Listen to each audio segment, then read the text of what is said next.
Bien, como veis en la pantalla,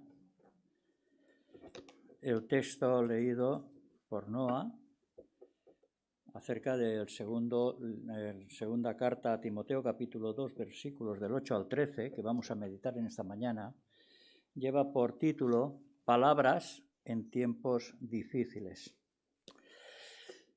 Bien, Pablo en el momento de escribir esta carta, que es la última, se encuentra preso en Roma. Solo está con él, si vamos al capítulo 4, versículo 11, su amigo Lucas.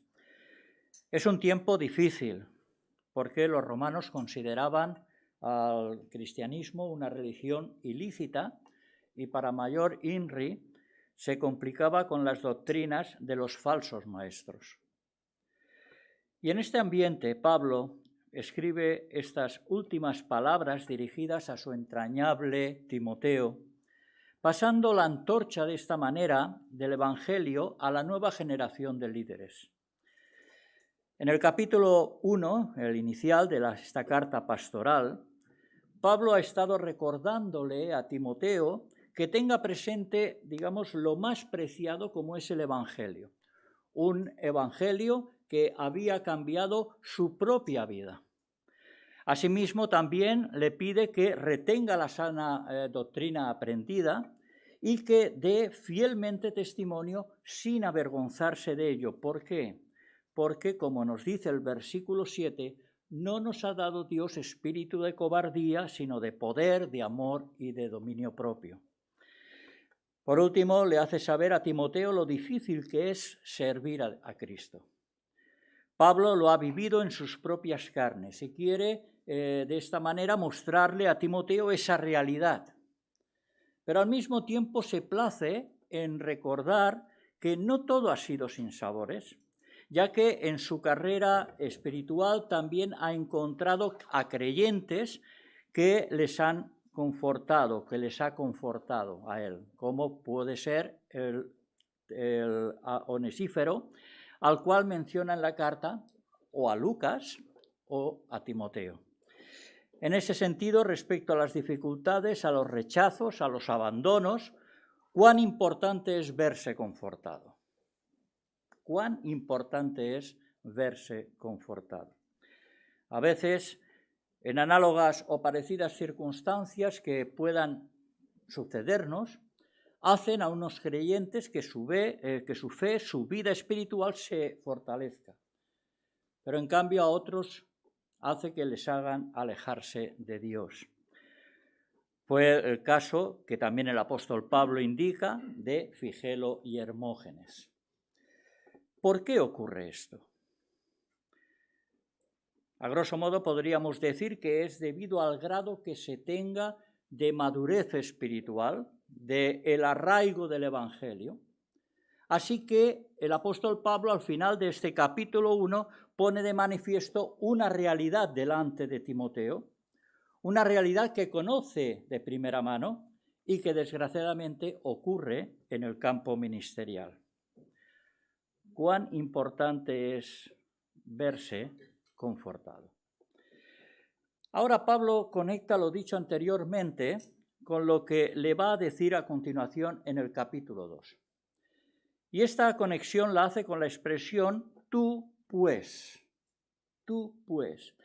Y es una expresión con la que Pablo viene a decirle a Timoteo: mira, Timoteo, hasta ahora te he estado hablando del Evangelio, te he estado hablando de las dificultades que conlleva, de modo que te requiero que hagas una cosa importante, que te esfuerces. Tú pues, versículo 1, capítulo 2, esfuérzate. ¿Pero en qué debía esforzarse Timoteo?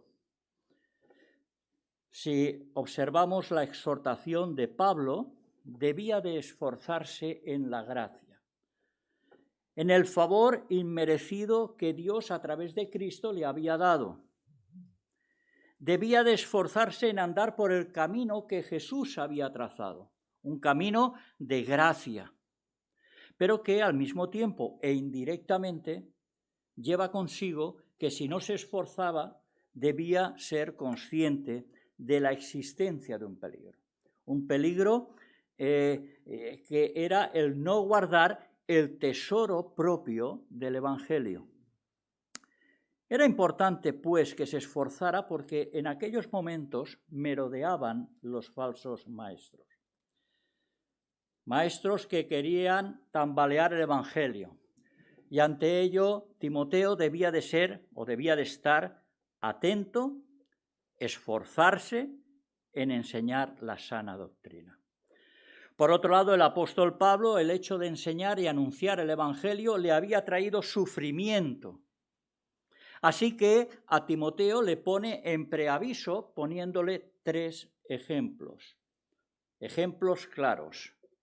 La figura del soldado, la del atleta y la del agricultor. De manera que Pablo le insta a que tenga a bien una cosa. Versículo 7. Considera lo que digo y el Señor te dé entendimiento en todo.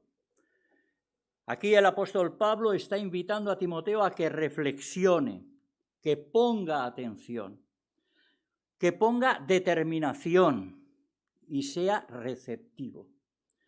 De modo que el Señor, a través del Espíritu, como le indica Pablo, dará una mayor comprensión de todo eso. Bien, habiendo visto este contexto rápido, llegamos al versículo 8 de este capítulo 2, donde ahora el apóstol Pablo le hace a Timoteo un recordatorio importante. Si al inicio del capítulo 2, versículo 1 le decía, tú pues esfuérzate, ahora en este versículo 8, Pablo le dice a Timoteo, acuérdate, acuérdate. Y este acordarse no es simplemente, digamos, hacer memoria. Lleva implícito llevar ese recuerdo constantemente. Pero ¿de qué debía acordarse Timoteo? Dice el versículo 8 de este capítulo 2, acuérdate de Jesucristo, del linaje de David, resucitado de los muertos conforme a mi evangelio. Jesucristo debía de ser recordado por Timoteo en 2 sentidos. En primer lugar, como el resucitado de entre los muertos, de forma que tal recuerdo le ayudaría a afrontar problemas que pudiera encontrarse en su ministerio. Si Jesús resucitó, evidentemente es que primero murió. Así que la muerte y resurrección viene a ser el núcleo del mensaje de salvación. En segundo lugar, aparte de la divinidad de Jesús, que podemos apreciarla, aparte de la divinidad de Jesús, que conlleva precisamente el nombre Jesucristo, y mostrada en sus milagros y en su resurrección, también está mostrándonos su humanidad. Y lo hace a través de la expresión del linaje de David, es decir, como persona formando parte de la genealogía y consecuentemente de su ministerio. Así encontramos, por ejemplo, a Jesús después de un duro día, durmiendo en la barca en medio de una gran tormenta. O bien, en otra ocasión, donde Jesús, ante la tumba de Lázaro, ¿qué hace? Llora, llora. Y todo esto Pablo lo está incluyendo dentro de ese acuérdate. Las palabras de Pablo son muy importantes, ya que en ese tiempo Timoteo, que se encontraba en Éfeso, les era un gran problema esos falsos maestros. De manera que la verdad del Evangelio, Timoteo debía retenerla y debía enseñarla. Pablo conocía el peligro de aquellos falsos maestros. Maestros cuyas ideas podían sutilmente entrar en la iglesia. De modo que Timoteo debía de estar atento a ese peligro, un peligro que distorsionaba el verdadero evangelio. Un evangelio a la que la iglesia, y esto hay que poner atención, está llamada a preservarlo, el evangelio, a proclamarlo y a transmitirlo. No hay mejor vacuna para la iglesia que vivir bajo el evangelio y dejarse de predicaciones light que agraden simplemente a nuestros oídos, al auditorio, o de filtrar la teología del ejemplo, sin tener en cuenta la hermenéutica. Es decir, una teología que introduce, entre otras cosas, ideas tomando el texto bíblico para adaptarlo al pensamiento de uno mismo, sin tener en cuenta el contexto. El estar atento, pues, a ello evitará doctrinas baratas externas que se oponen a la verdad. Doctrinas sutiles que pueden engañar. Por eso hay que aferrarse al fundamento que es Cristo. Timoteo debe acordarse de la persona de Jesús. Y Pablo le insta a ello a que se acuerde de sus sufrimientos, como fueron, que fue maltratado, incomprendido, azotado, muerto en una cruz, pero a la vez que no se olvide tampoco que resucitó de los muertos, haciendo viable la salvación. Por tanto, el Señor no fue derrotado, sino que venció. La humanidad y divinidad de Jesús quedó bien contrastada. Así que Timoteo debe esforzarse, debe acordarse de Jesucristo con todo lo que ello implica. Servicio, proclamación, enseñanza y esfuerzo en el Evangelio. Ahora bien, Timoteo debía recordar la propia resurrección de Cristo, la cual le hizo victorioso. La realidad es que el Evangelio predicado por Pablo no era una parte, era un todo. No hay otro. El Evangelio de Jesucristo es el único y verdadero. Así que nadie iba ni va a poder pararlo, por más esfuerzos e intenciones que se puedan poner, por más influencias y poder que se tenga. Y desgraciadamente hoy día el sincretismo, que no es algo nuevo, sino que ya sucedió en la época de la escolástica medieval, se encuentra arraigado en la sociedad, hasta tal punto que si alguien ataca la fe cristiana, eso es libertad de expresión. Pero al contrario, si el cristianismo anuncia el Evangelio, cuidado, eso ya es intolerancia. A pesar de las trabas, una cosa es cierta. El Evangelio fue anunciado, es anunciado y seguirá siendo anunciado. Así llegamos al versículo 9, y en él el apóstol Pablo le hace saber a Timoteo que por el Evangelio está sufriendo. Y es tal su sufrimiento que dice, sufro a modo de malhechor. Y es que el Evangelio lleva consigo sufrimiento, penalidades. Y esto es lo que Pablo transmite a Timoteo y a cada uno de nosotros. Hay quienes creen que en un cristianismo donde no se sufre, y con esto hay que llevar cuidado, porque la palabra de Dios nos muestra que no es así. El que piensa de esta manera es que no ha entendido el mensaje del Evangelio.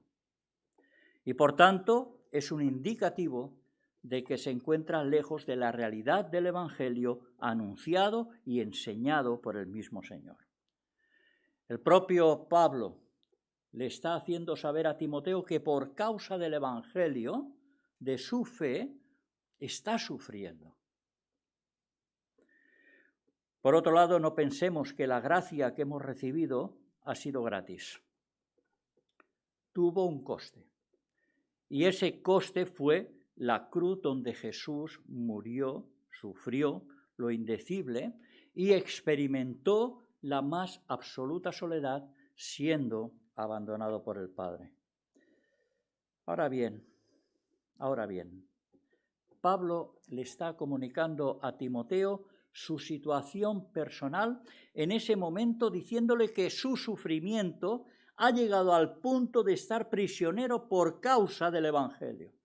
Y si nos vamos al original en griego de la palabra prisiones, que es como lo traduce la versión Reina Valera, veremos que es más exactamente su traducción como encadenado. porque esto indica que el apóstol se encontraba prisionero con cadenas y a la espera de que se cumpliera la sentencia de muerte. Además, el apóstol su prisión la cataloga como de malhechor, un adjetivo que en griego significa literalmente autor de mal, siendo la misma palabra que si nos vamos al Evangelio de Lucas, precisamente Lucas la utiliza para calificar a los dos reos que fueron crucificados junto a Jesús. La prisión de Pablo se había producido porque era considerado una persona sediciosa por anunciar el Evangelio, por ser seguidor de Jesús.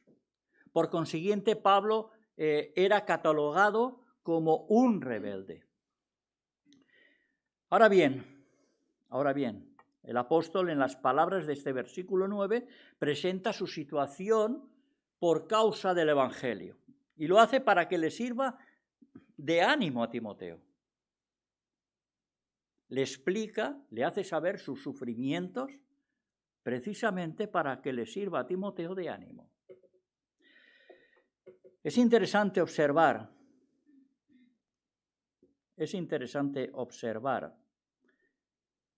que es curioso que Pablo le vaya y le esté diciendo estas cosas.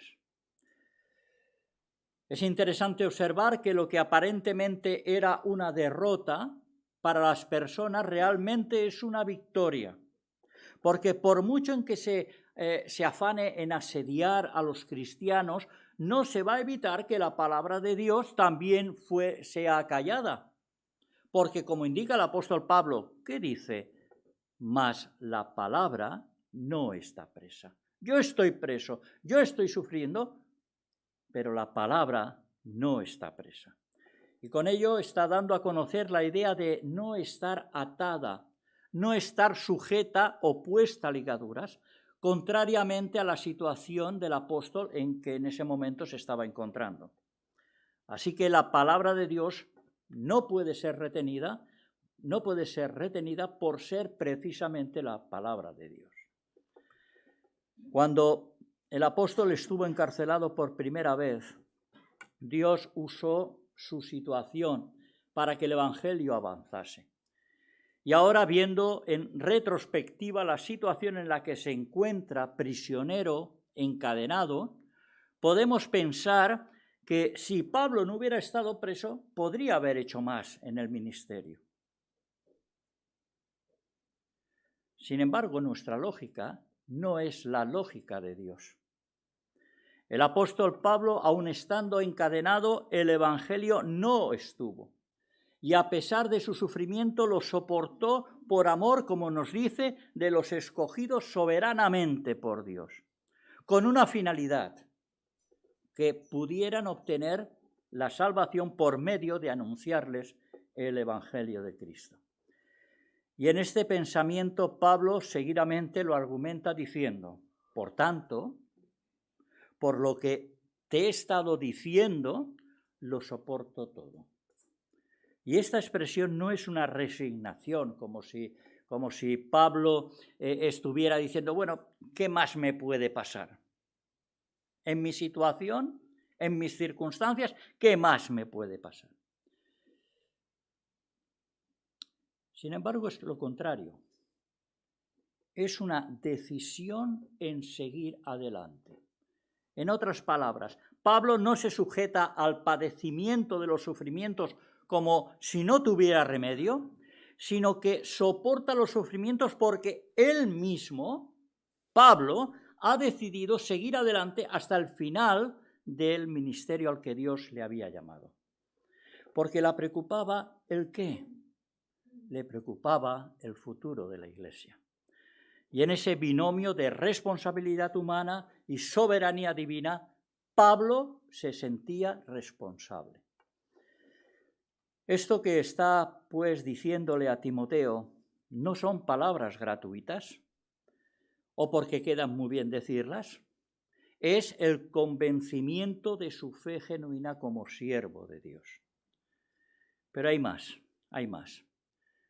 Avanzamos en el texto, llegamos al versículo 11 y Pablo afirma, palabra fiel es esta. Y esta palabra fiel, a la que se está refiriendo Pablo, la ha utilizado también en otras ocasiones, tanto en la primera carta a Timoteo como en la carta a Tito. Probablemente procedía de un himno espiritual cantado en la iglesia primitiva, en el que aparecía en su letra lo que Pablo escribe en los versículos 11 y 12 y 13. Palabra fiel es esta: si somos muertos con Él, también viviremos con Él.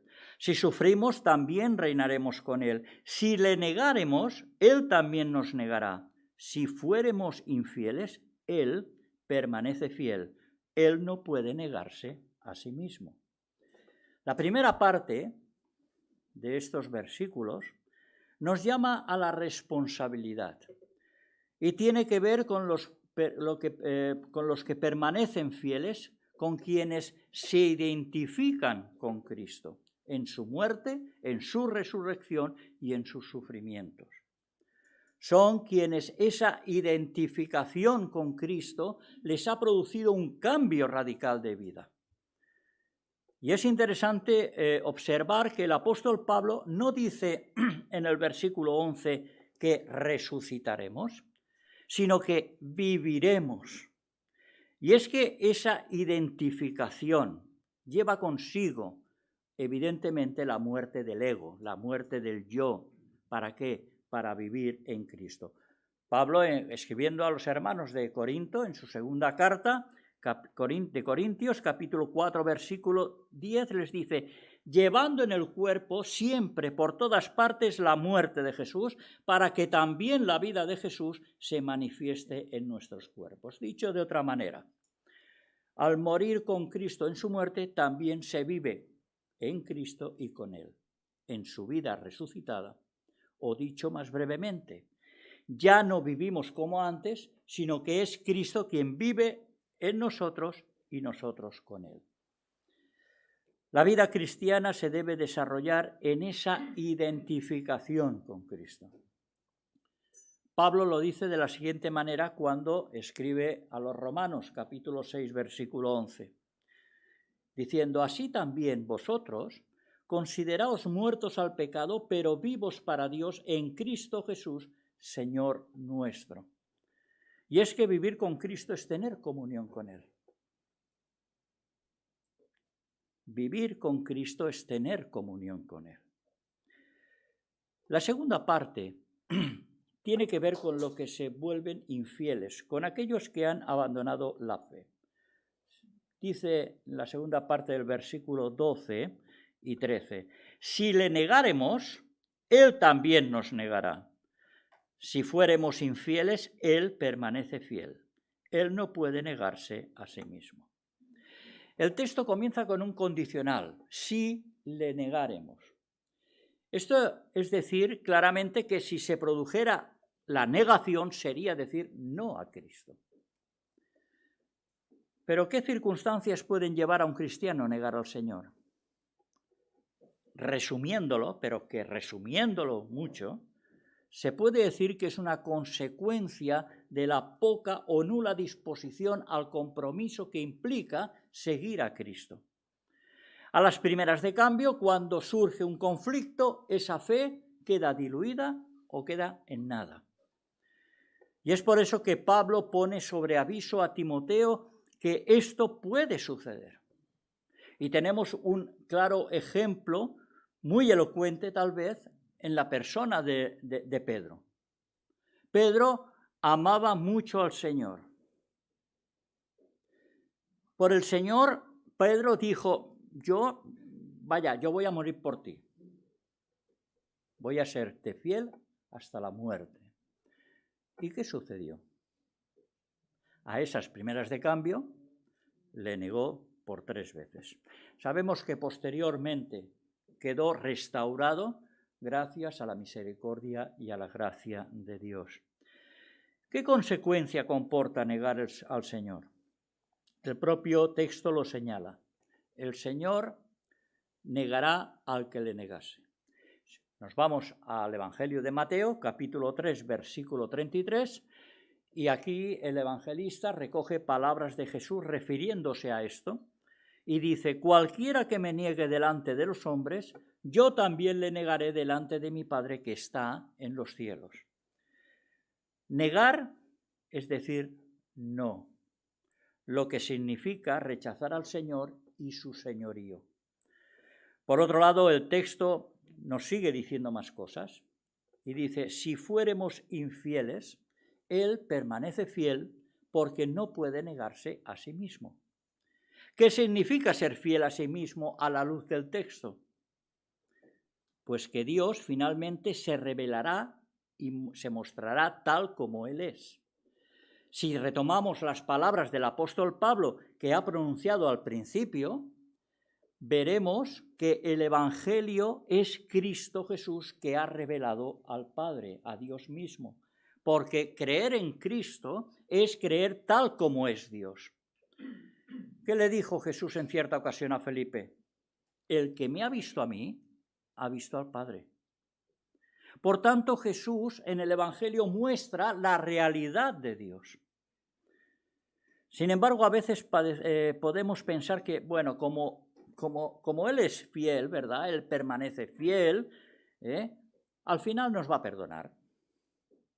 Comamos y bebamos, que mañana moriremos. Al final nos va a perdonar. Y la pregunta es: ¿estamos seguros de ello? Dice el versículo 12: si le negáremos, Él también nos negará. Es cierto que se puede ser infiel, pero Dios no. Así que es evidente que Dios es fiel y seguirá siendo fiel. ¿Por qué? Porque Dios no cambia, Dios es inmutable. Y por eso hay que tener en cuenta que Dios también es fiel a sus advertencias. Si le negáremos, Él también nos negará.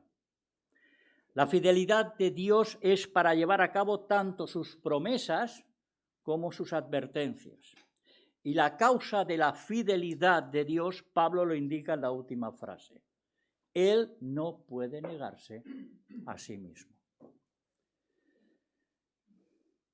Como conclusión, podemos decir que el apóstol Pablo, escribiendo estas últimas palabras antes de ser sentenciado a muerte y pasar a la presencia de Dios, a través de esta epístola a Timoteo, quiere dejarle instrucciones y mostrarle la realidad de lo que representa y conlleva el ser fiel ser un fiel ministro de Jesucristo. Y ante esto Pablo le comenta su situación. Si aparentemente podía dar la sensación de derrota, no es así. Es todo lo contrario, porque la palabra, que es Dios mismo, no está presa.